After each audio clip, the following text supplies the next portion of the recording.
बहुत प्यारा गीत, बड़ी प्यारो मिल रहा बा, बड़ी आशीर्वाद मिल रहा बाटे। हमारा पवित्र जवन हम ही बुझाता नहीं। लगभग हर इंसान के जीवन में एक बार ऐसा कंडीशन आवेला कि जो अपना जीवन में कहेला कि हमरा पवित्र है। सही बात बाकी जरा पवित्रेला उहे जानेला। यूट्यूब वाले भैया हमरा ऐसा तमाम कलाकार के रुआ सब भाग संवार दिले बने।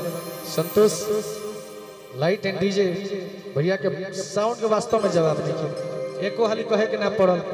बढ़िया चीज बिका जाए ऐसे ही मार्केट में हाला थोड़ा नहीं के करे के खरीद ली काजी बोले भैया कहे के हो कि नजरिए हया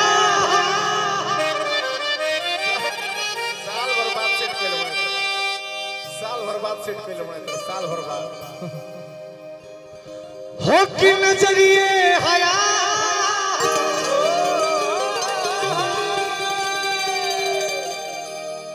अरे की नजरिए गया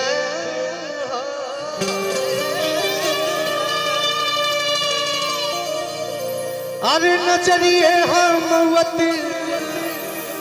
नजरिए सजा कि नजरिए नजर के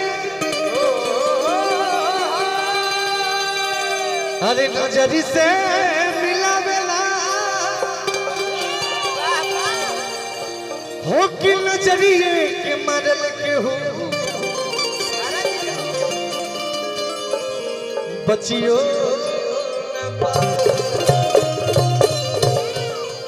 लड़का कह का गोलू भी जब हमने को सुबह बात होती है तो पर ध्यान रहे। हरे की कवना करा दिया मुकेश भैया जिगर के टुकड़ा बड़ भाई हमने के सामने है हमारे भाई बहुत अच्छा कलाकार बने हमारे विनीत यादव भाई। वास्तव में तोरा के दिल से ना होला कि भगवान से मनाई लगे कि तू जरूर कामयाब हो जा। तोहरा का माता रानी उतना दे दे जितना तू चाहे लगे इतना तू संघर्ष कर ला हमारे भाई। कि कवना दरा दिया अब हम जूझता पहिल के पर की ठीक है।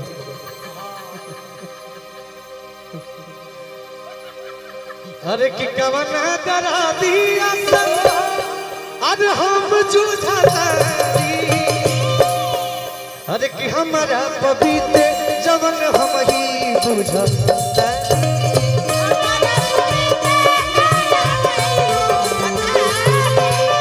हमारा पवित्र जवन हम ही बुझता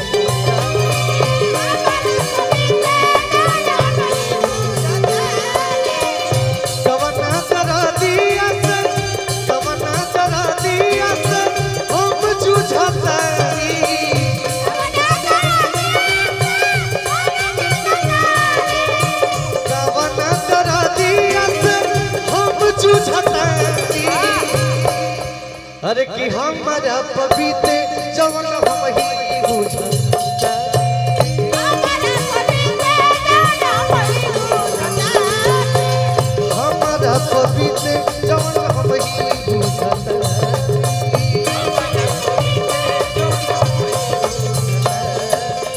ये हमारी लास्ट लाइन रही।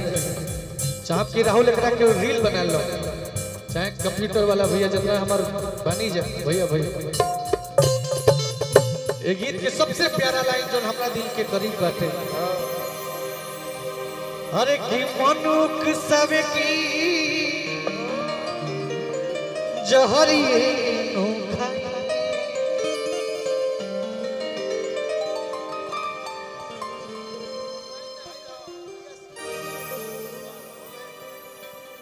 ऑनलाइन आई हटे वन मुकेश भैया नहीं ठीक बात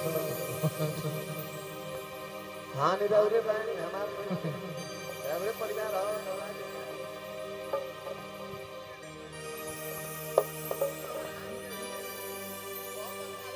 अरे कि मनुख सब की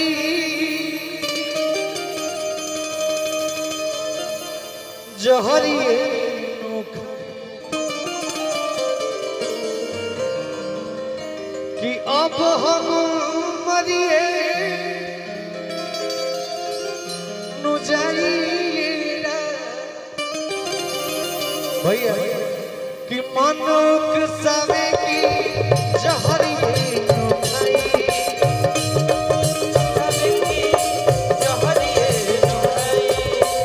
अब हम मरिए नु जाइए अब हम मरिए नु जाइए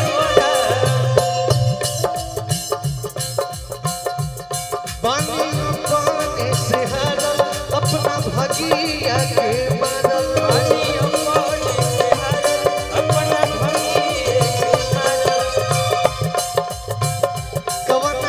भगिया के मारल कवना गलतिया के सच भोगतानी कि कवना गलतिया के अरे सच भोगतानी कि हमारा पवित्र